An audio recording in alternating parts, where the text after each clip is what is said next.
Omi ọgbọ́n kí ló dé ẹ̀ ń sá fún wa ní. Ẹ dákun ẹ̀ ń fún wa lómi ọgbọ́n mu o. Omi ọgbọ́n àmúlòyè ni. Àwọn àgbà bọ̀ wọ́n ní igi oko òdédé ya nínú àbá ẹ̀fúùfù lẹ̀lẹ̀ ló tán di oko ní sùúrù. Òwe ni. Òwe yìí ó túmọ̀ sí wípé igi oko ó túmọ̀ sí igi ńlá kan tó ti dá dúró. Ṣùgbọ́n nígbà tí atẹ́gùn pọ̀ lọ́tún, atẹ́gùn là ń pè ní ẹ̀fúùfù lẹ̀lẹ̀.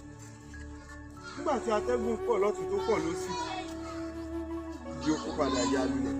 Nígbà tí igi oko padà ya lulẹ̀, ó ya dí ojú ọ̀nà tí àwọn ará àbá máa ń gbà kọjá.